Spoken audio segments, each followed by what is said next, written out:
This show is brought to you by Safety FM.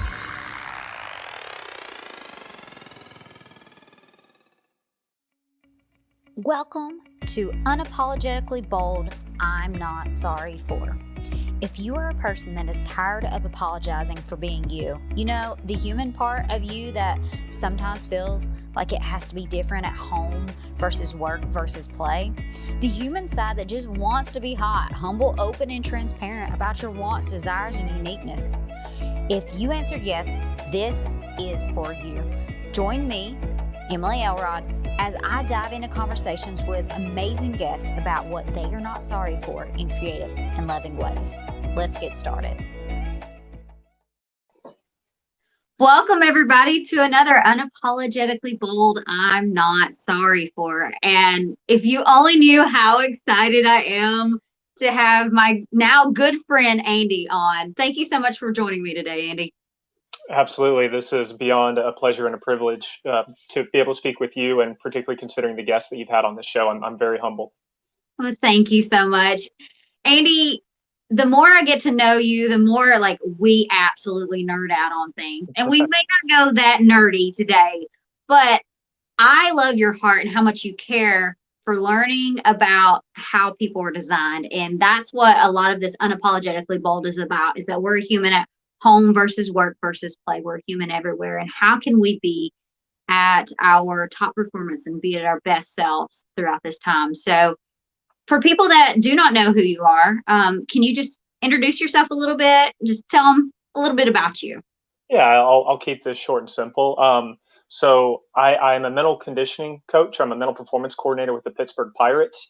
My quick background, I played college baseball at Davidson in North Carolina. I was fortunate enough to get drafted. I played professional baseball for just a hot moment with the Tampa Bay Rays and Chicago White Sox. And then I went on to get my master's in sports psychology and motor learning at the University of Tennessee, and was even more fortunate to then get my doctorate there as well. So very fortunate in a lot of realms to be able to integrate psychology with motor learning. So what is the psychology of learning and what is the psychology of performance excellence is really kind of where I try to blend both of those fields together. And I've been working with the Pittsburgh Pirates since 2018. And 2020 was a really weird year for baseball, as it was for all sports. But due to 2020, I've been able to make some wonderful connections with people like yourself. And it's just helped me grow and challenge my own way of thinking. Thank you so much for that. And the thing that I think is really unique about you is that it's the motor with the psychology aspect that is not seen a lot. And it's the part that it's bringing the full human together. And I think that really flows into what you're not sorry for. So if you don't mind, the show's called Unapologetically Bold. What are you no longer apologizing for?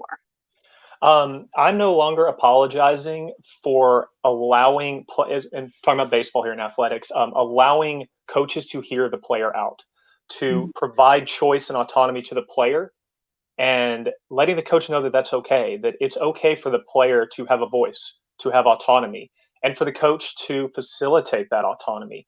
For the longest time in sport, it's been, this is the way we've always done things, and I'm the coach, and you're going to listen to me, and you're not going to question the process. And that really takes away the human element in sport and in any other aspect of life. And for a long time, I would always kind of tiptoe around that issue, because it's very difficult to tell a coach that, hey, we need you to listen to the player. The player needs to have input in what they do. It does not need to be entirely dictated. And Emily, I'm sure we can get into self-determination theory at some point, but we know that one of the three pillars of motivation is autonomy and choice. And I think in sport, and I'm sure in other aspects of life, we just tend not to allow for that. We're really bad as human beings about providing choice to others. Mm-hmm. And I think at this point, I'm unapologetic about asking the coach to provide choice to the athlete and letting the athlete know that it's okay to have a voice as well. Yes, and I think that's so important, because again, I think that's the word, self-determination. We both said, Desi and Ryan, it was an instant heart connection between us, and we're like, oh. Yep. But the thing is a lot of the work that I've done has been around adding choice. And what I say, just especially in America, when everything has a choice, but then in leadership roles, we are told what to do. We are micromanaged. how much it does the reverse reaction of what we actually want. And so I think that's what I'd love to dive into by promoting and giving this choice and giving the player the ability to be that self-manager, that self-coach. One, it takes off the leader and it takes off that stress a lot. But then two, going into how that choice actually gives for more positive results from the person.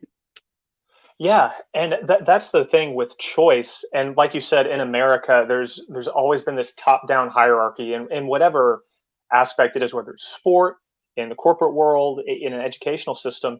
And so we talk about choice, but I don't really think we understand what that means. And because I think in our society, it's been taken away from us for so long that choice is like a muscle. And if we don't use it, it can atrophy. And so when we talk to coaches or leaders and we say and it can be hypocritical to say, hey, you're going to give them choice. I'm going to tell you what to do, give them choice. But it's working with them and saying, yes, at first anybody shouldn't just say, hey, here it is, tell me what you want. Because that would be like somebody that is squatting for the first time and putting on 400 pounds on the bar. So to start off giving small choices or just 2 or 3 good choices, and I'm going to stick with baseball, it's my default. If I want to work with a hitter and I really want them to work on maybe something on their backside, I can say, hey, here's a choice of 3 drills. Drill X, Y, or Z. Which one would you like to do? So now as the coach, I understand that this is what they need to work on, but I've allowed them to start to flex that muscle of choice so they start to feel what that's like to even make a choice. And then you just start building from there. But it certainly doesn't just start off with, here it is, go for it. We have to help the athlete or the individual become comfortable with choice, because just like anything, if we haven't had it before, it can be very uncomfortable to have. And we need to kind of have this slow drip with them. And I think it's important because it brings into the humanity aspect of it all.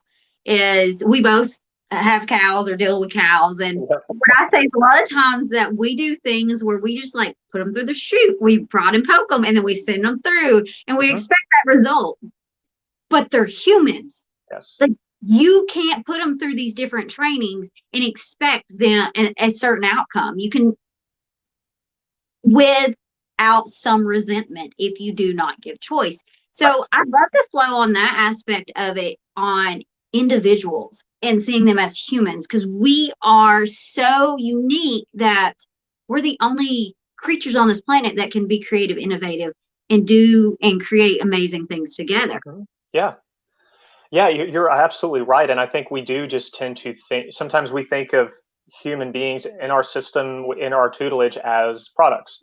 We need them to perform in a certain way, but we think that's our way, but it could also be their way. And I think you brought up a really great point about building resentment. There's a wonderful educational psychologist named Lorraine Davies in Australia, and she talks about when you control, you will get compliance. The individual will comply, but eventually they will rebel. And that's when we see the issues come up. And so allowing for this choice, there's no compliance, there's acceptance, and there's choice within that. And I think with the human element, particularly in worlds of sport and corporate, in the corporate world where the outcome is ultimately the dollar, we think that learning and progress has to be this linear pathway. That if they're not better today than they were yesterday, if they're worse than they were yesterday, then something's not happening properly.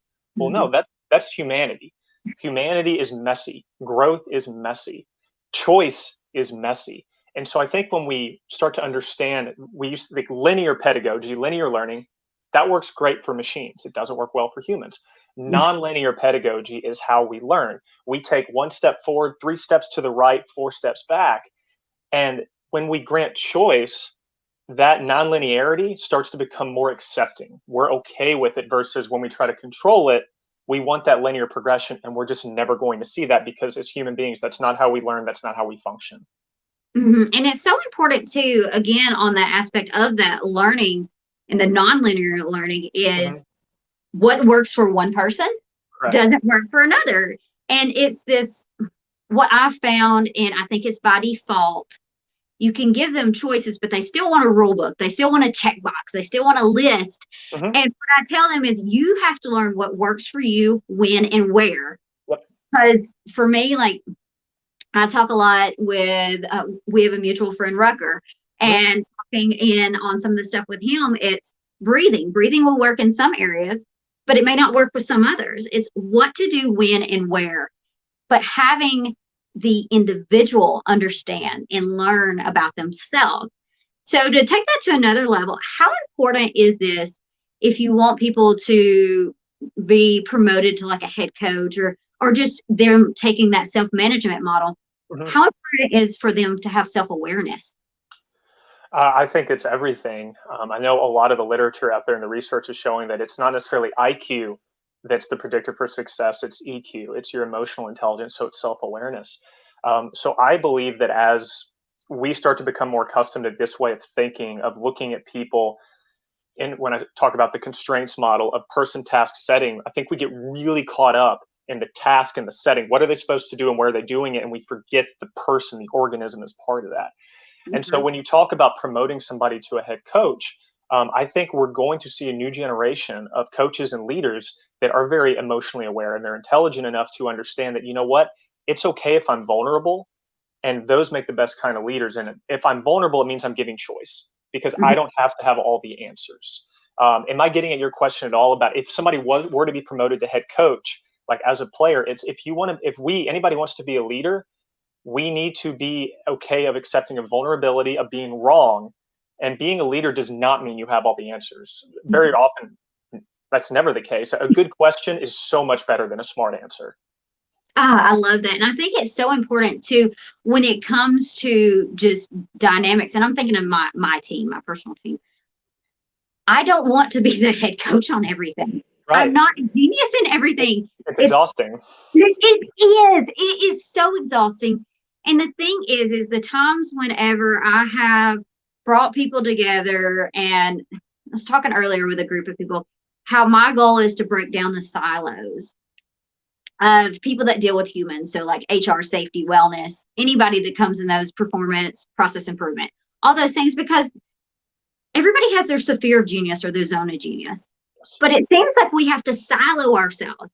In essence, that's what a lot of teams I've even seen, even in the sports realm, do, is that hierarchy. And you don't disrespect the hierarchy. But what if that one person has that amazing idea that you didn't think of? And that always happens for me. And it just makes it better. And it's that cliche, it's better together. So I'd love to learn and to hear more of your aspects on team dynamics with self-management. Yeah, that's such a great point to make, because I think that when we talk about the hierarchy, and when you even mention that people are uncomfortable when the hierarchy crumbles and people are uncomfortable with choice, well, I guess my question is, are you uncomfortable with it, or are you just so used to it that you don't like what's uncomfortable because this new dynamical process is so new and uncomfortable to you because you've never had it before?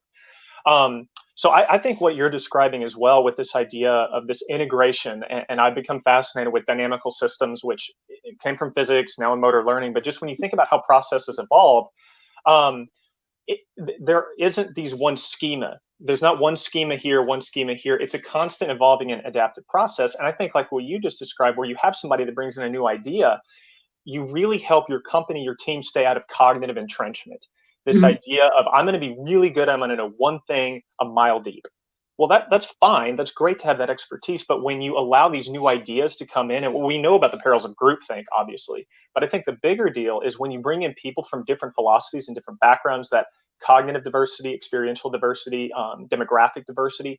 Now we as individuals are working to stay out of that trench, because we're hearing different things that maybe conflict with our way of thinking, either about the process or maybe in how we view life in general. And that's going to help us be more adaptable and flexible with this bottom-up dynamical process that keeps us out of that cognitive trench versus this top-down process that's just pushing us a mile deep. Yes, and it's so important on that aspect. And you're the first one that really brought the words cognitive entrenchment for me. $15 words are fun. I know, right? But all that is it really made me think, especially with this political season that's been through, or some of my faith-based beliefs and stuff, and diving down even deeper into some of my thoughts. Why do I think the way that I do? And is it true? And the things that are true that I know, those are value-based for me.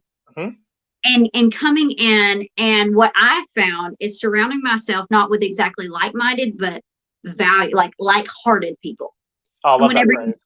whenever you have a mission together, and I think that's what I love about sports. And I love because y'all have a mission. Like nobody on your team wants to lose that I know of. Right. So it's like you all have a mission, but it sometimes seems in leadership or in some of the other environments that I'm in that sometimes you want this silo to lose because it makes you look like you're winning. Right. And so I'd love just to hear and go into that just a minute about whenever you have the heart coming from the heart. I love that. And I've never heard that phrase. You always hear like-minded, but I love like-hearted because I do think when we hear like-minded, we tend to think people that think just like us. Mm-hmm. And I think that's where that cognitive entrenchment happens. And then, dissent is invaluable to success. We need people to challenge us. We need challenge in the room. I know that there's this, it's called the 10th man. I think it started in the Israeli army, but it has its issues, but the core of it was really interesting. It's this idea of if the military wanted to go with strategy X and 9 people in the room thought strategy X was a good idea, it was the job of the 10th person to go with strategy Y, to provide dissent, to create not an argument, but a discussion so we can stay away from that. And I think when that happens, then it stops being this, what was my idea versus your idea. There's always dissent, there's always challenge. So now there's collaboration versus confrontation. And just that idea of being okay being wrong. Because if we're all pulling together, then there's no right or wrong, there's an efficiency's sake. And just the beauty of being wrong is that the moment we say we're wrong, we become right. Yeah. And I think that's something that we miss a lot is, oh, well, I've been wrong for 15 years. You're not wrong anymore. You just admitted it. Right. From this point on, you are no longer wrong. And I think it's so important too that the ego aspect that comes into it. And me and the kids, we were talking about something the other day, and my son loves the words Latin. He loves Greek and stuff. And I looked up what ego actually meant. And in Latin, it means it's self, it's I. And basically what the theory is behind, if you have a lot of I's in your statements, you have a lot of ego talk to it. But it's going from that, it's about me to we aspect. Mm-hmm. And in an aspect that, again, is like-hearted and it avoids that cognitive entrenchment like you talked whenever we're like-minded. Mm-hmm. And so to go from there to then go into a mission, to go into a battle. Right. You can't, it's that cliche, there's no I in team, but there is ourselves and our self-care. Mm-hmm. So I would love to flow on that. Yes, we're saying self-management and being promoted to the head coach, but what it is that we all have our roles and our responsibilities for the sphere that we can care for. Correct. And what our expectations are. So I'd love to hear your thoughts on that, on how you could invite people to possibly look at maybe a self-management model that, yes, it may seem I-oriented, ego-oriented, but it's actually not. It's actually selfless instead of selfish. Right. So that idea of self-management, of bringing awareness to me and I and how I interact in this sphere. Yes. Yes. I think that's a short-term versus long-term. Is it truly selfish? Is it ego-oriented? If the end goal is for you to be able to look out for somebody else, that idea of we can't give away what we don't possess. So if I don't possess empathy, if I haven't been empathic toward myself, if I haven't been patient and compassionate toward myself, it's very difficult for me to then give that patience to somebody else, be that a soldier underneath us, a ball player that we're coaching, or a leader, or somebody that's underneath us in a leadership role. So self-management is crucial for that, because I know it's a cliche statement, but you have to take care of you before you can take care of somebody else. And so, yes, that idea of taking care of yourself is not a bad thing. I mean, we're the only body that we have. And so to be able to have that self-management leads to greater self-regulation, I think then leads to greater vulnerability. Because I think we get caught up in this idea of, oh, be vulnerable, be vulnerable. And I know you and I are both fans of Simon Sinek, and he says being vulnerable doesn't mean we're walking around crying all day. We can be vulnerable and aware of our emotions and self-manage and self-regulate and still be an awesome human being and still compete at a high level.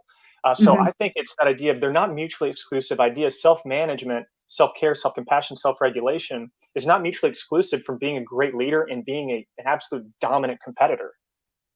It's so true. And I love that you brought up self-regulation. So for the audience that does not know what that is, could you explain it a little bit more? And then we're going to nerd out about it. Yeah, so there are kind of two, at least in my mind, there are two schools of thought with it. We can think of self-regulation and self-control from a motor learning standpoint, which I can briefly hit on here in just a moment. It'll take about 15 seconds. But the self-regulation aspect of, can we bring mindfulness to the present moment? What are the emotions that we're feeling right now? And the interesting thing that we found with self-regulation is when we just admit the emotion that we're feeling, even just internally to ourselves, heart rate slows down, your veins dilate, blood is pumped better, our mind is clear. Versus when we try to say, if I'm feeling really angry right now. No, you're not feeling angry. Like, you're fine, you're good, everything's good. That just adds more sediment to the rock bed. And so that idea of understanding where our emotional state is helps with that self-regulation. And then on top of that, with just the learning aspect, we know that when we allow people choice, like we were talking about earlier, not only do they get better, and not only are they more motivated, their memory is better, their recall is better. We've done some studies in our lab at Tennessee where we bring people back the next day that got to self-regulate how they practiced. They remembered more critical details about the task we were having them learn than individuals that had everything externally imposed on them. So this idea of self-regulation is not only something we can give ourselves, but it's something we can give others too. Mm-hmm. And it's so important too. It's something that I've been kind of a proponent on lately is find your home state before home plate. And the theory behind that is that you self-regulate, homeostasis. You're putting your body where it likes its best. It likes it at its calm. And so whenever you go up to bat, even if it's in work, life, or play, that you are ready and you're aware because you're owning your environment so that you can be more aware of what's coming at you. Yes. Yes, and so, absolutely. And so with that, what are some tips that you have for people to self-regulate and to find ways that they can actually possibly add it into their life, or if they're wanting to get promoted to being the head coach life? Right. I think I would start off with the ask why.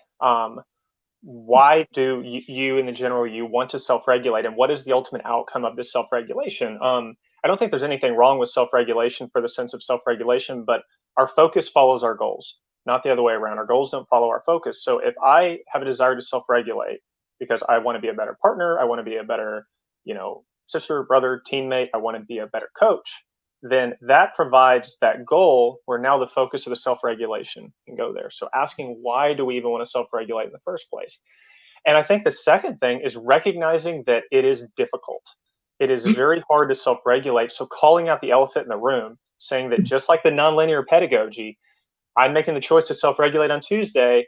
Well, something's going to happen on Wednesday where I'm going to get upset, mad, and I'm not going to realize that I'm even upset or mad until Saturday. And that's okay. And so I think the whole process of self-regulation starts with empathy for ourselves. And not only that, why do we want to self-regulate? Because to say, I want to be a better person, well, that's wonderful.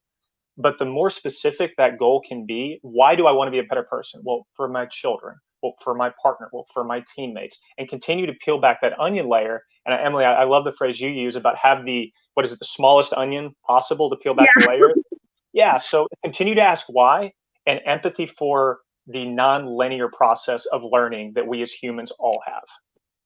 And it's so important too, because life will throw things at us. Yes. Like, you will not meet, and I've said this probably a million times on these shows, is that if you meet somebody that says that they don't have problems, they have a big problem. Right. And it's life throws at us so many unknowns and so many variables, and it's a muscle.